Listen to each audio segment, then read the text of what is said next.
পছন্দের গোলাম হতে পারি নাই। আমি অমুক দিন অমুক গুনাহ করেছি, গুনার কথা মানুষকে না বলে যে বান্দা শুধু আল্লাহকে বলবে। আবার কিছু কিছু সমাজের লোক আছে গুনাহ করে আবার বুক উঁচু করে বলে তোমরা কি পারছো নাকি, আমি অমুক গুনাহটা করেছি, ধর্ষণের সেঞ্চুরি করছি। আছে না এরকম? আছে না এরকম রেকর্ড? আছে না নাই বলেন? জাহাঙ্গীরনগর ইউনিভার্সিটিতে মানিক নামে একটা ছেলে সে 100টা মেয়েকে ধর্ষণ করেছিল। এরপরে সে ক্যাম্পাসে এসে বলল আমার আজকে সেঞ্চুরি হলো, 100 মেয়েকে আমি ধর্ষণ করতে পেরেছি, মিষ্টি খাও। দেখেন কত বড় জালিম। অপরাধ তো করেছে, অপরাধের কথা কাউকে না বলে আল্লাহ বলছে তুই আমারে বল। সে অপরাধ করে আবার গর্ববোধ করছে। এই সমস্ত ব্যক্তিদের ধরে, ধর্ষকদেরকে ধরে যদি পল্টনের ময়দানে, 0 পয়েন্টে, বগুড়ার সাতমাথা, রংপুরের মডার্ন মোড়, দিনাজপুরের লিলির মোড়ে, এই জায়গায় যদি এই সমস্ত ধর্ষকদের যদি উল্টা করে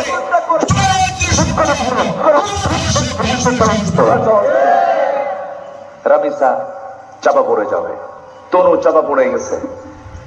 ওই মাগুরার আসিয়া না, মাগুরার আসিয়া সেও চাপা পড়ে গেছে। এরকম রীতিমতো করে রুটিন ওয়ার্কের মতো ধর্ষণের কাজগুলো চলে যাচ্ছে। শুধু আইনের প্রক্রিয়া সুন্দর না হওয়ার কারণে, আইনের প্রসেসটা সুন্দর না হওয়ার কারণে আজকে এই শাস্তিগুলো নিশ্চিত করা যাচ্ছে না। আপনি আরবের দিকে তাকান, সেখানে সামাজিক কিছু সোশ্যাল কিছু ল আছে।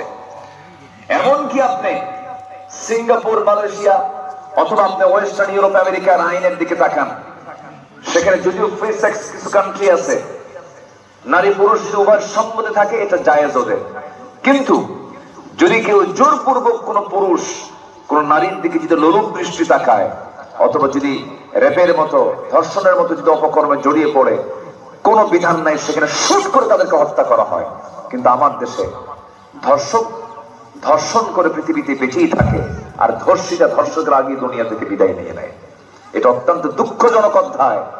আমরা এই চিত্র দেখতে চাই না। ধর্ষণ নাম আমরা দেশ থেকে মুছে ফেলতে চাই, চাঁদাবাজের নাম আমরা দেশ থেকে মুছে ফেলতে চাই। আমরা ধর্ষণ চাঁদাবাজ মুক্ত একটা দেশ যদি গড়তে চাই, তাহলে আমাকে সবার আগে ভালো হতে হবে।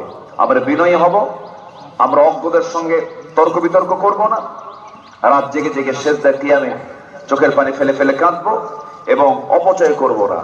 আল্লাহ পাক এগুলো পরামর্শ দিচ্ছেন, অপচয় করা যাবে না। নাম্বার 6 হলো মিতব্যয়ী হতে হবে। আপনি কোটি টাকার মালিক, আপনার একটা গাড়ি হলে চলবে, আপনি 10টা গাড়ি কিনলেন, অপচয় হয়ে গেল। আপনি 2-3টা আইটেমের খাবার খেতে পারবেন।